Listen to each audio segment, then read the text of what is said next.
Hello and welcome once again. I'm Amy and I will be your guide as we take a little time together to contemplate life while flying through space on two wheels. So today my two wheels are going to be my KTM 390 Adventure. So she's tall, she's dirty, but she's up to the task. So the KTM 390 Adventure is kind of like a mix between a dirt bike and a road bike. So it's not the best at either of those things. Obviously, you're going to be better on a dirt road on a dirt bike, and obviously you're going to be better on the road on a cruising Harley or a zippy sports bike. But I have found that though not specifically designed to be the best at either of those tasks, it does it all. So I'll show you how she handles the roads, because we will be partly on the road and partly on the dirt today. And I will also show you how she handles some dirt tracks. So she's got a few mods on her. When I got the bike, I added these roll top waterproof saddlebags. They're not huge, but I can carry more with them than I can without them. I added bark busters because you got to protect your hands. I added this nifty little frame or crash bar because I figured that if I'm going to be adventuring on the thing, it's pretty likely that at some point I'm going to drop it. And I'd rather be prepared for that than totally surprised with broken plastic, because it's light, so it's made of plastic. And then my favorite thing is the headlight protector. So it's meant to protect the headlight from flying rocks, and I'm sure that that is what it does, but mostly I got it because, I mean, it looks pretty cool, right? So I'll just finish getting geared up and then we will hit the road for our on-road, off-road adventure. Whoa, how did we miss them?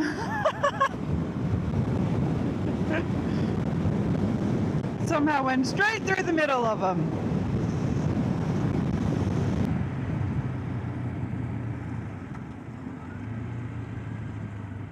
Okay, we're just about to turn onto the dirt road.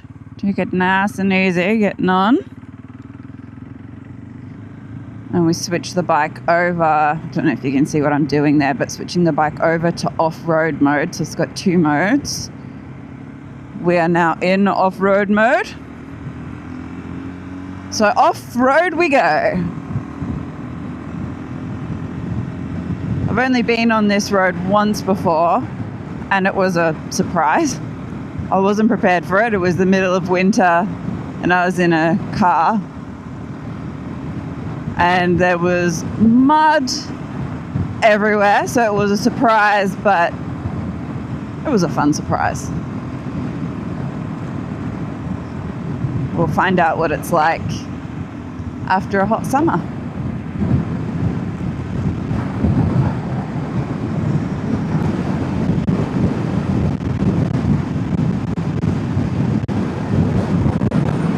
I just love it out here.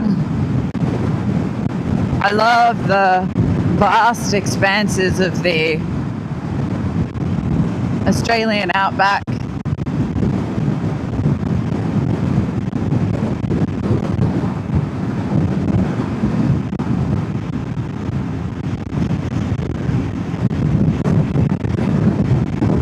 There's something so kind of open and revealing about it.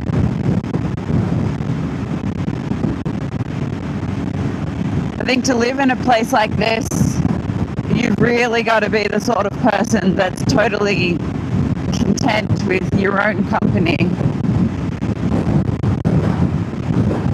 You got to be so okay with being alone with your own feelings and your own thoughts, because there's not really any escaping it out here.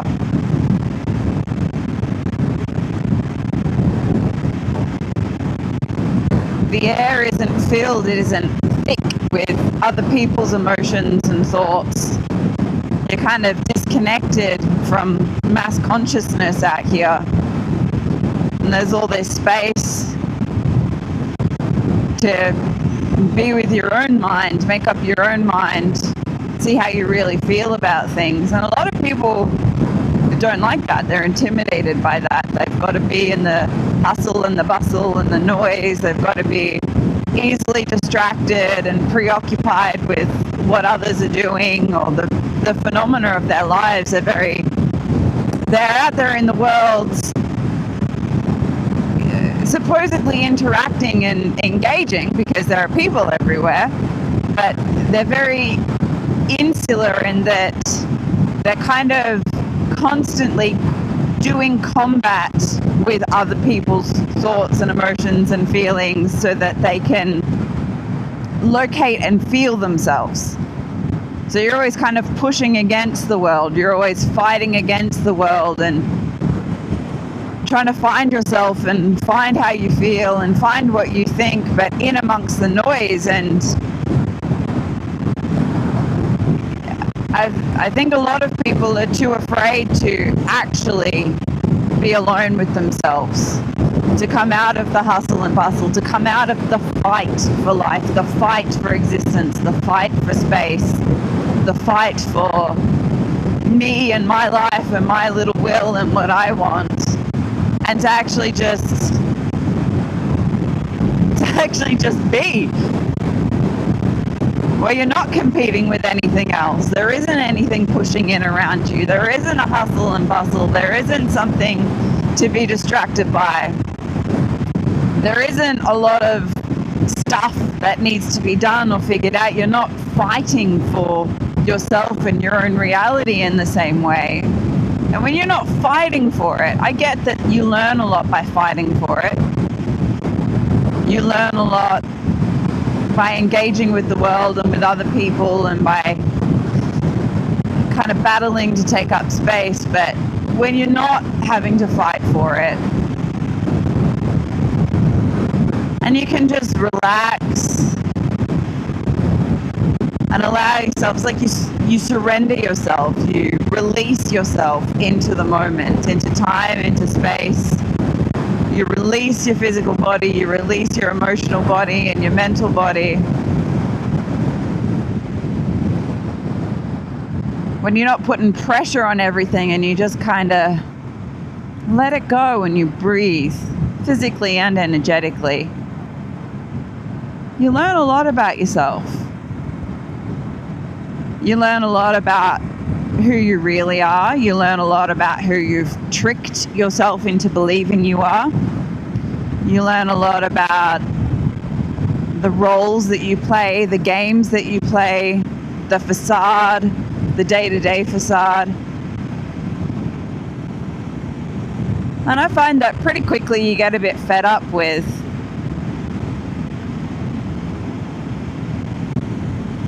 all of that pretending, with all of that stuff that isn't real. You just want to be who and what you've discovered yourself to be without all the interference, without all the battle and without all the fight. But it means embracing some beautiful truths. I mean, how beautiful is this? How beautiful is the expanse? How beautiful is the calm, the peace, the tranquility, the unity, the connection? It's beautiful. And so you realize some beautiful truths, but you also become aware of some pretty ugly truths as well. You got to have a lot of confront. You've got to be able to brutally and honestly take a look at yourself and your life and your behavior and your thoughts and your feelings and your past and your wants, your desires, what matters to you, and strip it all back to reveal the truth that's underneath. And that does take a lot of confront, and none of us is perfect.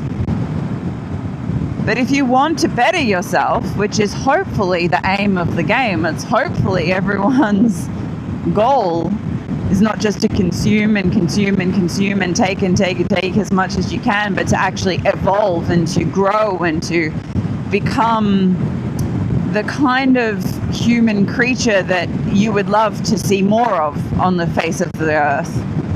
With getting a sense of the ideal, and instead of waiting for everyone else to become that ideal, you deciding and choosing to transform yourself so that you become that ideal. Like, surely that's a worthwhile pursuit. Surely that's what it's about. And if you're going to do that, man, you got to be so honest with yourself about where you're not that. You got to be so honest with yourself about the way that you behave, the way that you think, the way that you feel, the things that you express, the way that you engage with other people and bring yourself to relationships. You got to strip all that back. You got to unpack it all and kind of decipher the code, disregard and do away with the things that aren't real and that don't actually matter and aren't actually true, and then do your best to adopt those behaviors, those ways of emoting, those kind of thought patterns that are more true, are more real, are more authentic, do bring you closer to that ideal expression that you sense. And it's work.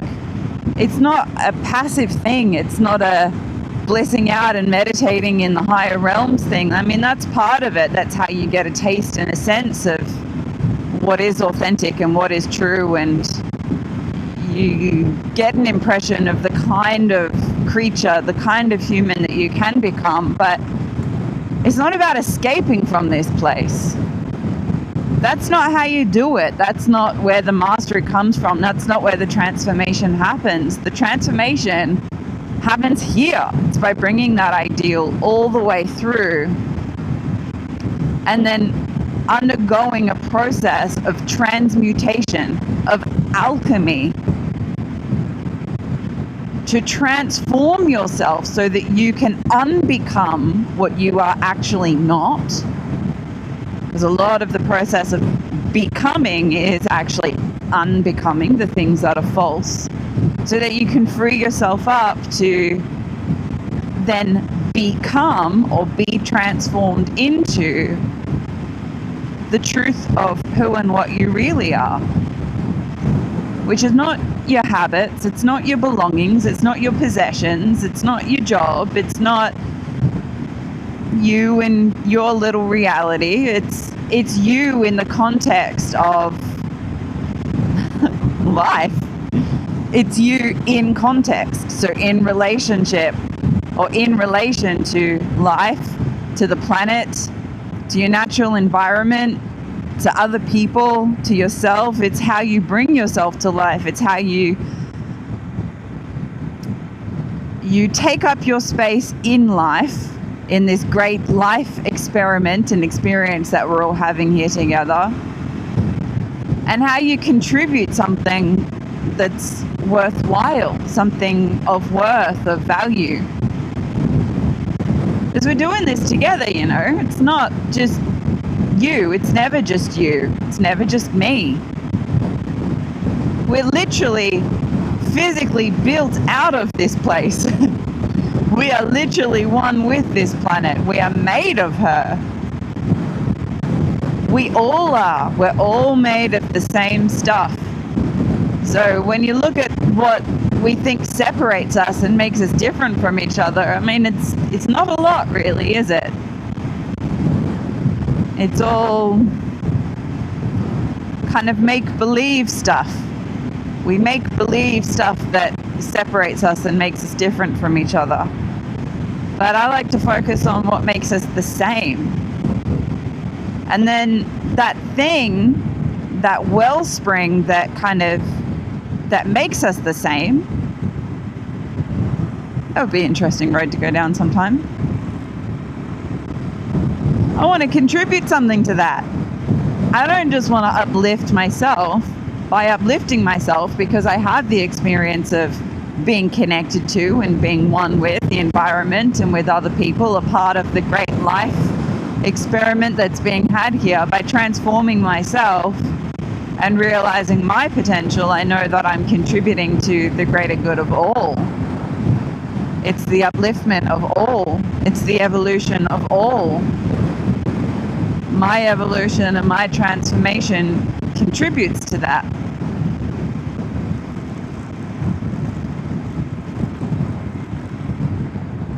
And I want to contribute to that. I don't want to degrade that. I don't want to just take from that. But you have to, in order to give to that in the way that I'm describing, you have to be aware of yourself as being so much more than just yourself, just the little you that's fighting for space, fighting against the world, pushing against the world, or just going along with the world and with mass consciousness as well. We need people that are thinking differently, that are feeling differently, that are actually thinking for themselves, coming up with new and fresh ideas, not just following along with what everyone else is doing or what we're being told to think or to believe, but actually unpacking the truth. And every time someone does that, every time someone kind of wakes up and stops being a sheep and decides to lead in some kind of way, even if it's just leading their own life, leading their own mind, leading their own feelings, leading their own behavior, kind of taking mastery and control of their life, it's a win for everyone. It uplifts everyone. It makes it possible for everyone. If you can do it, then someone else can do it. And they may have just been waiting for someone else to do it first, to open that doorway and make it a possibility.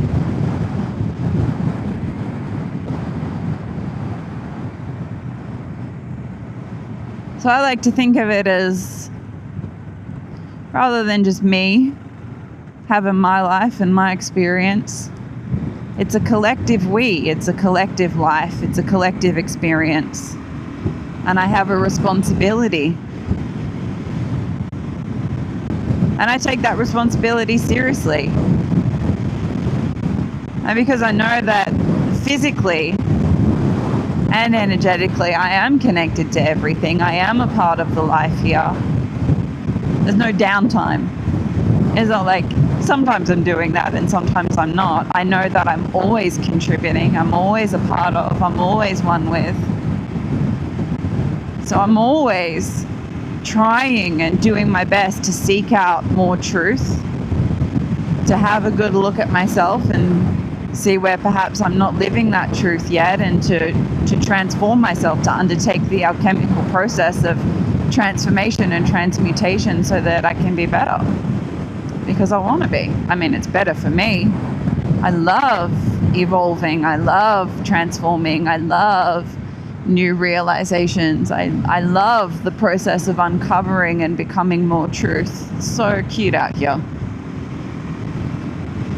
So it is good for me. It's also good for the people in my life. It's good for my experience of life. But even more than that, it's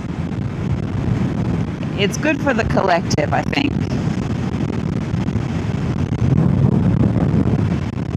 It contributes to the whole. And life is so much more satisfying when you're considering not just yourself,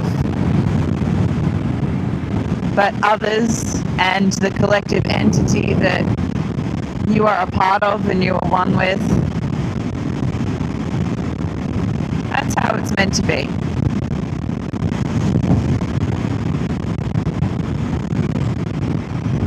So if you're feeling stuck, if you feel like you're doing battle with life, if you feel like you're competing for space and you don't know who you really are and you're constantly getting lost in amongst the noise and the phenomena of life and of other people, time for a deep dive into the self, time for some introspection. Maybe it's time to come and visit and spend some time in a place like this, where all there is space and the opportunity to breathe and to discover.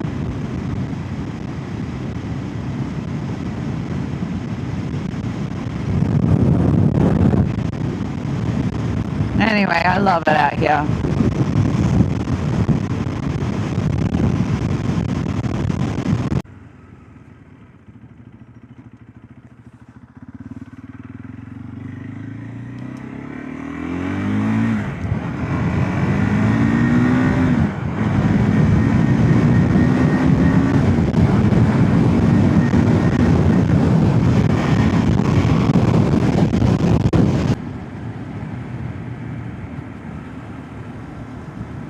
So I'm just heading into the little town of Goomalling, or Goomalling. I'm not exactly sure what the correct pronunciation is,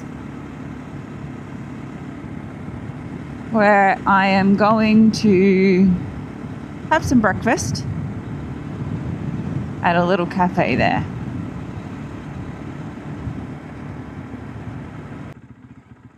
It's another example of a small Australian outback country town.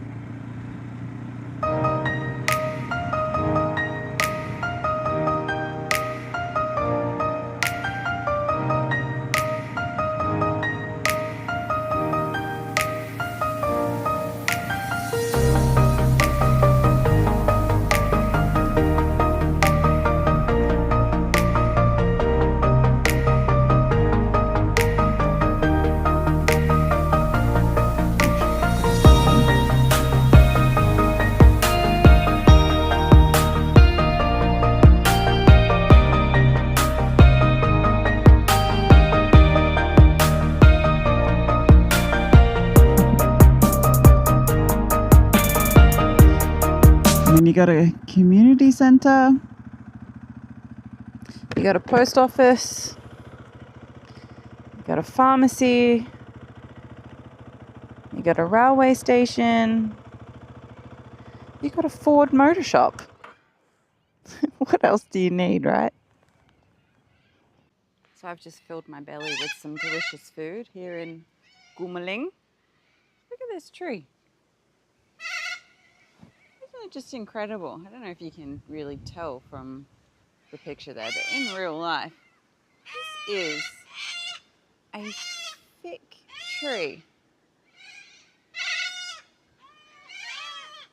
That is an old tree. And you might wonder, why would someone want to live in the middle of nowhere in a tiny little town that appears to have nothing? And I say, once upon a time, in my youth, I would have agreed with you, but now I just think, why not?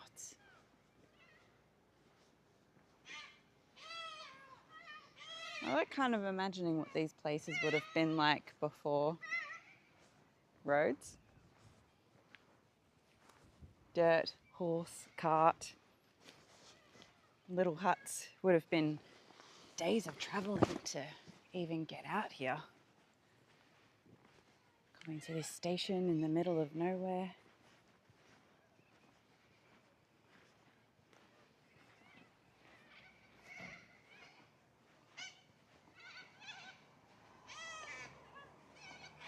I think it's sweet. And this is just one of many, many, many, many little towns around here, and I hope to show you many, many more, and many, many different versions of the Australian outback, because it is changeable. It does change. Anyway, about to gear back up again, jump back on the bike.